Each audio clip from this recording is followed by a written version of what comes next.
तर तिथे असे सगळे कोट आणि सूट आणि टाय वगैरे घालून यायचे आणि मी आपला गावातला माणूस. तर आणि ते असं इंग्लिशमध्ये वगैरे बोलायचे, तर मला असं भीती वाटायची. मलाही उच्च शिक्षणासाठी जायचं होतं, पण तो MSc स्टॅटिस्टिक्स करूनसुद्धा बेरोजगार होता. तर मला तो म्हटला की तू आता पार्ट टाईम जॉब कर. भोपाळमधून डिग्री घेतली ICDची. तुम्हाला काही त्रास किंवा अडचण किंवा काही प्रॉब्लेम वगैरे? मी तुमच्या आजाराप्रमाणे तुमच्या आजाराशी निगडीत स्पेशलिस्ट शोधून देतो तुम्हाला.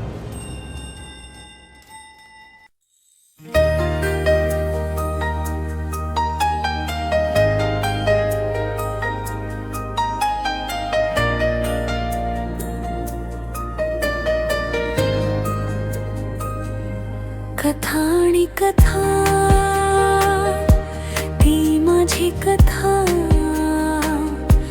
ती तुमची कथा, आपली कथा, मनातील व्यथा, कथा आणि कथा. नमस्कार. स्टार गिरिजा वनमध्ये तुम्हा सगळ्यांचं खूप खूप स्वागत. कथा आणि कथा ही कथा घेऊन येते आपलीच, तुमचीच, माझी, सर्वांची. अशा या सर्वांच्या कथेमध्ये नेहमी मी वेगवेगळ्या पाहुण्यांना इथे बोलवते.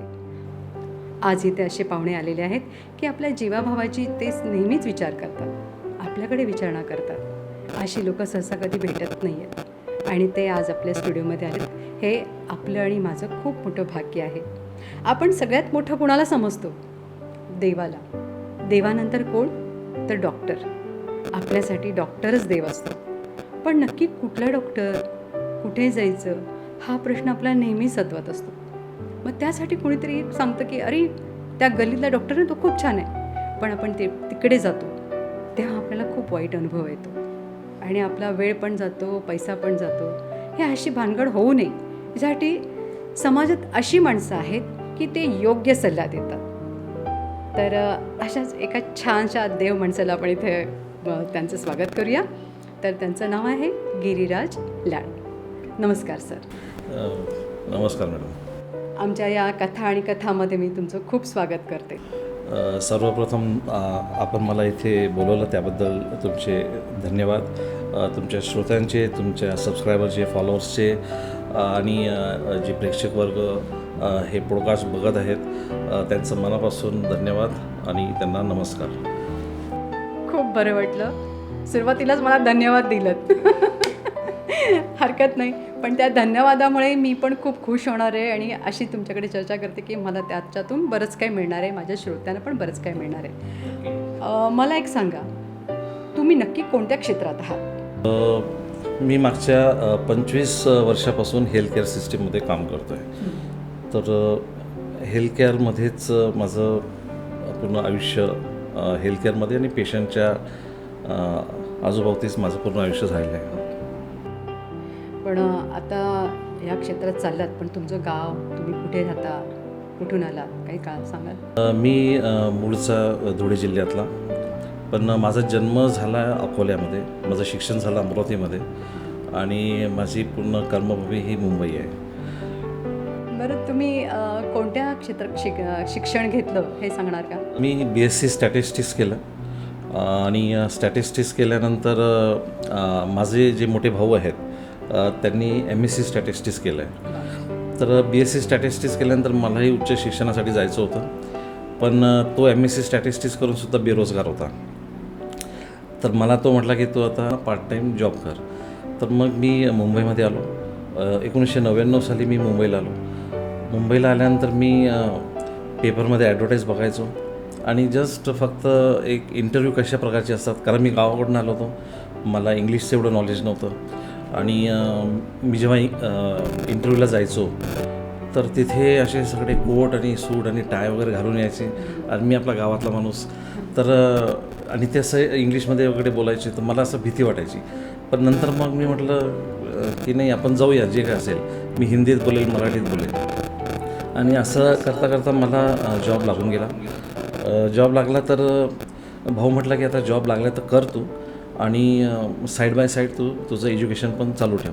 मग आता अर्थातच जॉब मला हेल्थकेअरमध्ये लागला होता. मी एका हॉस्पिटलला जॉईन झालो होतो आणि मग हॉस्पिटलला जॉईन झालो म्हणून मग मी पोस्ट ग्रॅज्युएट डिप्लोमा हॉस्पिटल मॅनेजमेंटमध्येच केला पुण्यावरून. नंतर मी भोपाळवरून मग मी असे उच्च शिक्षण करत गेलो. मग मी भोपाळमधून डिग्री घेतली ICDची. ODPमधून मी मेडिकल रेकॉर्ड्स मॅनेजमेंटचा सर्टिफिकेट कोर्स केला आणि नंतर मग प्रमोशन होत गेलं हॉस्पिटलमध्ये आणि अशा पद्धतीने. पण एवढं शिक्षण घेत गेलात, एवढं तुम्ही म्हणजे वेगवेगळ्या पदव्या घेतल्यात, तुम्हाला काही त्रास किंवा अडचण किंवा काही प्रॉब्लेम वगैरे कुठे? सुरुवातीला जेव्हा पोस्ट ग्रॅज्युएट डिप्लोमा करायचं मी ठरवलं त्यावेळेस ऑफकोर्स पैसे नव्हते, पगार इतका नव्हता. मग माझे एक मित्र आहेत संदीप गावंडे म्हणून आणि प्रवीण धार्मिक, तर त्यांना ऑलरेडी नोकरी लागलेल्या होत्या. तर त्यांनी मला म्हटलं की तू शिक आणि आम्ही देतो पैसे. तर त्यांनी माझी फी भरली आणि मग मी तो कोर्स केला. मग त्या कोर्सच्या आधारावर मी दुसरा कोर्स केला आणि अशा पद्धतीने माझं नशीब चांगलं आहे की मला खूप चांगलं फ्रेंड सर्कल मिळालं आहे, जे आज म्हणजे बिलकुल जेव्हा भावासारखे एक फॅमिली मेंबरसारखे माझ्यासोबत अजूनही आहेत. ओके, म्हणजे असं करत तुमचा प्रवास सुरू झाला. आता हा प्रवास कुठे चालला आहे? मागच्या आता 25 वर्षापासून मी हेल्थकेअर सिस्टीममध्ये काम करतो आहे. हेल्थकेअर सिस्टीममध्ये काम करत असताना मी काही गोष्टी अतिशय जवळून बघितल्या आणि त्या अनुभवल्या आहेत. उदाहरणार्थ एखादा पेशंट ॲडमिट झाल्यानंतर आनंदाने घरी जाताना त्याला बघितलं आहे आणि त्याचबरोबर मी पेशंटचा स्ट्रगलही बघितला आहे. स्ट्रगल हॉस्पिटलमध्ये ॲडमिशनसाठी, बेड भेटण्यासाठी, इन्शुरन्सचा क्लेम करण्यासाठी, विविध कारणासाठी त्यांचा स्ट्रगल मी बघितला आहे. सोबत पेशंटकडे पैसे नसल्यामुळे घरं शेती विकून हॉस्पिटलची बिलं भरताना मी बघितले आहेत. पैसे नसल्यामुळे पेशंटला घरी घेऊन जाताना बघितलं आहे. हॉस्पिटल डॉक्टर आणि पेशंट मध्ये जो संवाद असतो, डॉक्टर त्याच्या भाषेत मेडिकल लँग्वेजमध्ये पेशंटला समजावून सांगतात, ते पेशंटला समजत नाही आणि मग पेशंटला असं वाटतं की माझं काहीतरी चुकीची ट्रीटमेंट झाली आहे आणि मग त्या गैरसमजामध्ये मग ते डॉक्टरांशी वाद घालतात. ते मी अनुभवलं आहे. आणि 3.5 लाखाचं पॅकेज आहे आणि 4 लाख कसं काय बिल केलं, त्यासाठी बिलिंग डिपार्टमेंट मॅनेजमेंटसाठी सोबत भांडताना मी पेशंटला बघितलं आहे. हे सगळं बघत असताना असं जाणवलं की कोणीतरी तर असायला हवं ना यांना मार्गदर्शन करणारा, कारण कोणीच नाही आहे असं. म्हणजे व्हॉटेवर जे काय असेल, योग्य अयोग्य जे काय असेल, पण त्यांना ॲटलिस्ट सांगायला पाहिजे, त्यांना माहिती पाहिजे कुठे जायला गेलं पाहिजे, काय असलं पाहिजे, तुझं बिल एवढं का वाढलं किंवा डॉक्टरने तुम्हाला काय समजावून सांगितलं, बेडसाठी मारामारी या इन्शुरन्ससाठी हे, तर हे तुम्हाला सांगणारा मार्गदर्शक कोणीच नाही आहे. मग मी त्यावेळेस असं ठरवलं की आपण का नाही हे लोकांना सांगायचं आणि मग मी त्यापासून लोकांना गाईड करायला सुरुवात केली आणि अशा प्रकारे माझा हेल्थकेअर नेव्हिगेटरचा प्रवास सुरू झाला. तुम्हाला लोक कॉल करतात का? मला बरेच लोक कॉल करतात. म्हणजे कोणाला ॲडमिशन पाहिजे असतं, कोणाला सेकंड ओपिनियन पाहिजे असतं, अशा बऱ्याच गोष्टीसाठी मला कॉल करतात. मग तुमचा नंबर आमच्या चॅनलमध्ये दिला तर चालेल का? नक्की. काय असतं ना, मी तुम्हाला एक सिम्पल म्हणजे मी काय करतो ते सांगा. तर मी काय करतो ना, म्हणजे आता तुमच्या आजाराप्रमाणे तुमच्या आजाराशी निगडीत स्पेशलिस्ट तुम्हाला शोधून देतो आणि तुम्हाला त्या डॉक्टरपर्यंत पोचवतो. बरोबर आहे? मी तुम्हाला एक्झाम्पल देतो जे माझ्यासोबत ऑलरेडी झालं, म्हणजे तुम्हाला आणि आपल्या प्रेक्षकांना पण ते समजेल. माझ्याकडे एक पेशंट आलेली, तिच्या घशामध्ये दुखत होतं आणि तिने घशात दुखत असल्यामुळे तिने फॅमिली फिजिशियनकडे ती गेली. फॅमिली फिजिशियनने तिला अँटीबायोटिक्स आणि पेन किलर दिले. 3-4 दिवसामध्ये काही तिचं पेन रिलीफ झालं नाही. मग ती परत फॅमिली फिजिशियनकडे गेली. फॅमिली फिजिशियनने तिला ENTकडे पाठवलं. ENTने मग तिचं सोनोग्राफी करायला सांगितली घशाची, तो पण रिपोर्ट नॉर्मल आला. मग MRI करायला सांगितला, MRIचा रिपोर्ट पण नॉर्मल आला आणि तिला सतत वेदना होत होत्या आणि त्यामुळे मग तिच्या नवऱ्याला कोणीतरी माझा नंबर सांगितला आणि ते मला भेटायला आले आणि मला म्हणे, सर मेरी वाइफ को ऐसा तकलीफ है, आप गाइड करो, हम लोग ने सब देखा है, सब कुछ नॉर्मल है, लेकिन समझ में नहीं आ रहा है क्या करना चाहिए. तर मग मी म्हटलं मी त्यांचे रिपोर्ट्स घेतले आणि मी नेमकं त्यावेळेस माझ्या डॉक्टर्स मित्रांसोबत कॅफेटेरियामध्ये बसलो होतो. आम्ही रिपोर्ट बघितल्यानंतर आम्हाला समजलं की हिच्या घशामध्ये प्रॉब्लेमच नाही आहे. हिचा प्रॉब्लेम आहे, हिची डाळ असते ती डाळ किडलेली आहे आणि त्या किडलेल्या डाळीमुळे तिचा जो पेन आहे तो घशापर्यंत पसरला आहे. तिला दाढीमध्ये पण पेन होता, पण घशामध्ये खूप जास्त असल्यामुळे तिला तो दाढीचा पेन जाणवत नव्हता. मग मी त्यांना सांगितलं की तुम्ही डेंटिस्टकडे जा आणि तुमचा प्रॉब्लेम तिथे सॉल्व होऊन जाईल. तर तो मला म्हटला की सर ऐसा कैसा, उसके गले में प्रॉब्लम है और आप डेंटिस्ट के पास में भेज रहे हैं. मी त्यांना म्हटलं सर आपका अगर मेरे पे विश्वास है तो आप जाइए, आपके वाइफ का सब सही हो जाएगा वहाँ पे. तो डेंटिस्टकडे गेला. डेंटिस्टने तो किडलेला दात काढला आणि 3 ते 4 तासामध्ये तिचा पेन पूर्ण रिलीफ झाला, ते शांत झाले. तर हीच समस्या आहे, लोकांना समजतच नाही ना आपण कुठेही गेलो पाहिजे, कुठल्या डॉक्टरकडे गेलो पाहिजे. तर मी तेच करतो, मी तुमच्या आजाराप्रमाणे तुमच्या आजाराशी निगडीत स्पेशलिस्ट शोधून देतो तुम्हाला आणि त्याप्रमाणे तुम्ही त्या डॉक्टरकडे जाऊन तुमची ट्रीटमेंट घेता. याच्यामध्ये तुमचं वेळ, पैसा, एनर्जी सगळं काही वाचतं आणि तुम्हाला योग्य ट्रीटमेंट मिळते. अजून एक एक्झाम्पल जर तुम्ही परवानगी देत असाल तर मी सांगतो, कारण ते आपल्या प्रेक्षकांपर्यंत पोचलं पाहिजे. कारण हेल्थकेअरमध्ये कुठे गेलं पाहिजे हेच समजत नाही. एक माझ्याकडे पेशंट आलेली, ती मला म्हटली की सर मेरे नेक का ऑपरेशन कराना है, तो मुझे सस्ते में कहाँ करा के मिलेगा. तर मी म्हटलं वो ऑपरेशन हम लोग करा देंगे, पण तुझे रिपोर्ट्स वगैरे मला दे. त्यांनी रिपोर्ट्स बघितले, मी डॉक्टर बघितला, तो ऑर्थोपेडिक होता. आता काय असतं ना मॅडम, हे जनरल सामान्य लोकांना माहिती नसतं. ऑर्थोपेडिक असतो तो, माझा मान दुखते तो पण ऑर्थोपेडिक आहे, माझा हात दुखत आहे तो पण ऑर्थोपेडिक आहे, माझी कमर दुखते तोही ऑर्थोपेडिक आहे, माझे पाय दुखतात तोही ऑर्थोपेडिक आहे. पण ऑर्थोपेडिकमध्ये प्रत्येक ऑर्गनचा स्पेशलिस्ट असतो. आता ही गेली त्या डॉक्टरकडे जो ज्याचे एक्सपर्टाईज नीमध्ये होतं, नी आणि हिपमध्ये म्हणजे कमरेच्या खाली, आणि ती गेली मान, कारण तिने कोणाला तरी शेजारी वगैरे विचारलं असेल कोणाकडे जाऊ, त्याने सांगितलं असेल की माझ्या काकीचं मामाचं गुडघ्याचं ऑपरेशन त्या डॉक्टरने केलं आणि तो खूप छान डॉक्टर आहे. तर ही पण त्याच्याचकडे गेली मानेसाठी. आता त्या डॉक्टरची चुकी नाही, तो त्याच्या हिशोबाने त्याने सांगितलं की सर्जरी करना पडेगा. तर मी तिला म्हटलं तू एक सेकंड ओपिनियन घे.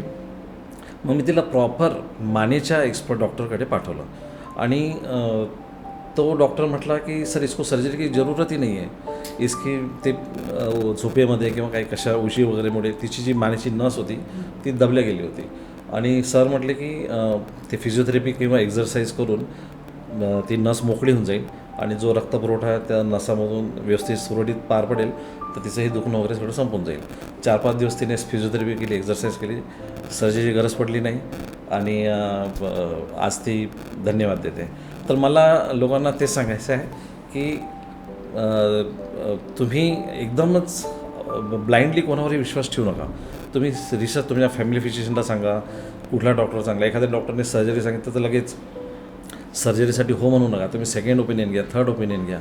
तर यामुळे ना तुमचा वेळ, पैसा, आणि आता बघा ना तिची सर्जरी केली असती तर काय मागे रिपोर्ट आहेत, त्याबद्दल बोलायचं माहीत नाही, पण हा सरकारी रिपोर्ट आहे की 40% लोकांच्या विनाकारण सर्जरी केलेल्या आहेत. तर हा सुद्धा झी न्यूजने हा रिपोर्ट दिलेल्या मागे.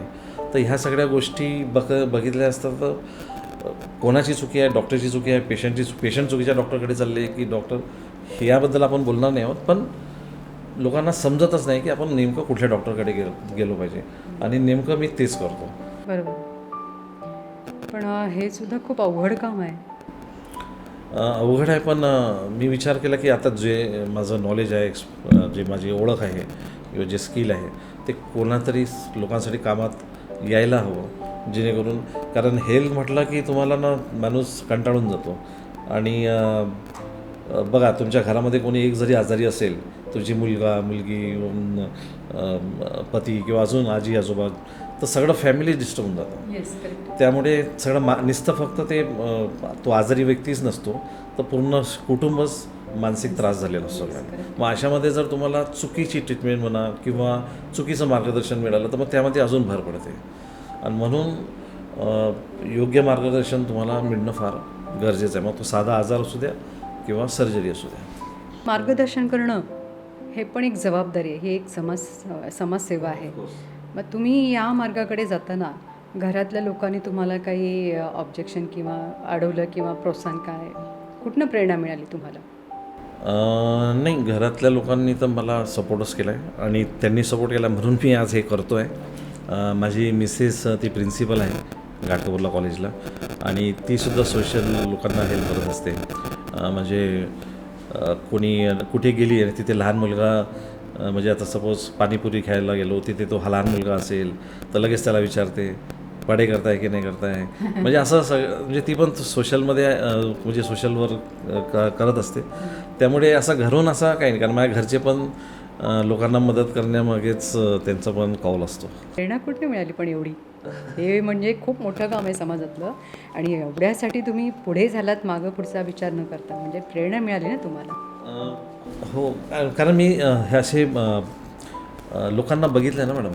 मी म्हणजे जसं मी सुरुवातीला बोललो की मी स्ट्रगल करताना लोकांना बघितलं आहे. म्हणजे लोक घरं विकत आहेत, शेती विकत आहेत, हॉस्पिटलमध्ये बेड भेटत नाही आहे, ॲडमिशनसाठी डॉक्टरच्या अपॉइंटमेंटसाठी 2-2 आठवडे 15-15 दिवस थांबत आहेत. तर हे ठीक आहे ना, त्या डॉक्टरची अपॉइंटमेंट तुम्हाला नाही मिळत आहे तर तुम्ही दुसऱ्या डॉक्टरकडे जाऊ शकता ना. पण लोकांना तेच पाहिजे असतं, तर त्यांना मार्गदर्शन करणारं कोणी पाहिजे की ते जे डॉक्टर आहेत ठीक आहे ते बिझी आहेत, त्यांच्याकडे वेळ नाही आहे, तर त्यांच्याच लेवलचा तुम्ही दुसऱ्या डॉक्टरकडे जाऊ शकता. तिथेच गेलं तर तिथे जाण्यासाठी तुम्ही 15 दिवस वाट बघता आणि 15 दिवसामध्ये तुमचा आजार वाढून जातो. मग तो डॉक्टरसुद्धा काय करू शकत नाही तुम्हाला. तर हे मार्गदर्शन करणारे आपल्या देशामध्ये पाहिजे, म्हणजे पाहिजे. माझ्यासारखे असे हजारो लोक पाहिजेत. खरंच आहे. याच्यामुळे एकतर आपली तब्येतीची वाट लागता लागता थांबते, बरोबर. नाहीतर पैसा पण वाचतो आणि वेळ पण वाचतो, Right. असं मला तरी वाटतं. पैसा, वेळ, एनर्जी तर वाचतेच वाचते. कित्येक लोकांचे आम्ही जीव वाचवलेत. बाप रे, हे तर मोठं काम. हो हो हो. असा एखादा किस्सा माहिती असेल? मी तुम्हाला एक किस्सा सांगतो. तो कुलाबा आहे आपलं. कुलाबामध्ये एक स्लम एरिया आहे. तर त्या स्लम एरियामध्ये रात्री 9:30 वाजता एक मुलगी खेळत होती आणि तिच्या अंगावर ते लोखंडी कपाट पडलं आणि तिचं डोकं पूर्ण फाटलं. तर तिचे घरातल्या लोकांनी तिला आपल्या वेटी स्टेशनजवळ जे सरकारी हॉस्पिटल आहे तिथे ॲडमिट केलं रात्री 9:30 वाजता. आणि मग तिथे ते जे डॉक्टर होते त्यांनी बघितलं. ते म्हणे अरे यार इथं ऑपरेशन करावं लागेल कारण याचं पूर्ण डोकं ते नस वगैरे क्रॅक झालेली आहे. तर ते म्हटले की इथे आता कुठला न्यूरो सर्जन आहे आणि इथे फॅसिलिटी पण नाही आहे, तर तुम्ही कुठल्या तरी प्रायव्हेट हॉस्पिटलमध्ये हिला घेऊन जा. आता प्रॉब्लेम काय होता की रात्रीची वेळ होती, रात्री कोणी न्यूरो सर्जननी भेटला पाहिजे. प्रायव्हेट हॉस्पिटलमध्ये घेऊन जायचं म्हटलं तर ते गरीब होते, त्याच्याकडे पैसे पण नव्हते. तर ह्या सगळ्या गोष्टी होत्या. तर तो जो डॉक्टर होता तो मला ओळखत होता. त्याने मला फोन केला, म्हणे मेरे पास में ऐसा एक लड़की आई है, आप देखो यार आपसे कुछ होता है तो. तर मग मी तिच्या वडिलांशी बोललो आणि तो म्हणे साहब मेरे पास में 50,000 रुपये है. म्हटलं 50,000 रुपये नाही होगा भाई. तर मी म्हटलं ठीक आहे मैं देखता हूँ. मग मी काय केलं, मी बऱ्याचशा हॉस्पिटलला फोन केला पण हॉस्पिटलमध्ये बेड अवेलेबल नव्हता. ICU आणि व्हेंटिलेटरचा बेड आणि न्यूरो सर्जन पण कोणी अवेलेबल नव्हते. काही हॉस्पिटलमध्ये पिडियाट्रिकची सुविधा नव्हती. मग आता काय करायचं म्हटलं तर मग जुहूला माझी एक डॉक्टर मैत्रीण आहे, मी तिला फोन केला. तिचं स्वतःचं हॉस्पिटल आहे. तिला म्हटलं असं असं आहे गोष्ट. तर ती म्हणे काही प्रॉब्लेम नाही, तू माझ्या हॉस्पिटलमध्ये ॲडमिट कर. तर मला थोडासा मी तिला म्हटलं उसके पास में पैसे नहीं है, पहले बोल के रखता हूँ. ती म्हणे नाही चलेगा बोले उसको मेरे हॉस्पिटल में ॲडमिट कर. तर मला असं नाही, याच्यामध्ये ट्विस्ट आहे. मला असं वाटलं की चला यार आता बरं झालं. मग मी त्याला फोन केला मुलीच्या वडिलांना आणि त्याला म्हटलं हमको जुहू में जाने का है, मैं ॲम्ब्युलन्स भी करके देतो. मी माझ्या खर्चाने ॲम्ब्युलन्स केली, म्हटलं ॲम्ब्युलन्स भी करके देता हूँ, आप अभी निकलो उधर से. आणि मग एक 15 मिनटात ॲम्ब्युलन्स आली. त्या डॉक्टरला मी सांगितलं, म्हटलं ते उनको ॲम्ब्युलन्स में बिठा दो आणि केस समरी वगैरे काय असेल सगळं त्यांच्याकडे देऊन ठेव म्हटलं, म्हणजे ह्या डॉक्टरला माहिती पडण्यासाठी. तर 15-20 मिनिटांनी मला फोन आला त्या जुहूच्या डॉक्टरचा. म्हणे आमच्याकडे बेडच अवेलेबल नाही ICUचा आणि जे न्यूरो सर्जन आहे पिडियाट्रिक न्यूरो सर्जन ते आहेत आउट ऑफ हे मला कल्पना नव्हती म्हणे. आता मला प्रश्न पडला, म्हटलं आता करायचं काय. आणि त्याला तर सांगितलं आपण की तू ये म्हणून हॉस्पिटलला. मग मी त्या ॲम्ब्युलन्सच्या ड्रायव्हरला फोन केला आणि त्याला सांगितलं की भाई तो गाडी धीरे धीरे चला क्योंकि बेड ही नहीं है, त्या ते ॲम्ब्युलन्सवाले फास्ट चालवतात ना. तर मी म्हटलं हळूहळू गाड़ी चलो कारण बेड नहीं है, मैं बेड का इंतज़ाम कर रहा हूँ, लेकिन तो गाड़ी धीरे धीरे चला. तो तो म्हटला साहब आप कोई टेंशन मत लो, मैं अंधेरी में जाके रुक जाऊँगा किसी एक जगह पे, आपको जब बेड मिलेगा आप मुझे बता देना, मैं वहाँ पे आ जाऊँगा. मग असं झालं. मग मी अंधेरीला माझे एक मित्र दुसरे डॉक्टर मित्र आहेत त्यांना फोन केला, त्यांनी हॉस्पिटलच्या मालकाला फोन केला आणि मी त्यांना म्हटलं सर डायरेक्ट ॲडमिट करा आता, कारण आता ते सांगू पण नका, नंतर बघू. पण त्यांनी सांगितलं की पेशंटकडे पैसे नाही आहे, गरीब आहे, आणि त्यांना मग रात्री 12:30ला आपण ॲडमिट केलं अंधेरीला हॉस्पिटलमध्ये, आणि 2:30 वाजता रात्री तिची सर्जरी झाली आणि ती मुलगी आज जिवंत आहे, खेळते आहे.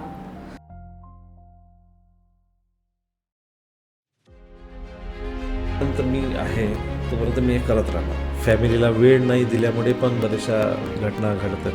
माझं नाव होत नाही, माझं काम होत नाही, मला कोणी विचारत नाही. मग आपल्यासमोर दुसरा कोणी असं काहीतरी करत असेल तर त्याला जलसी निर्माण.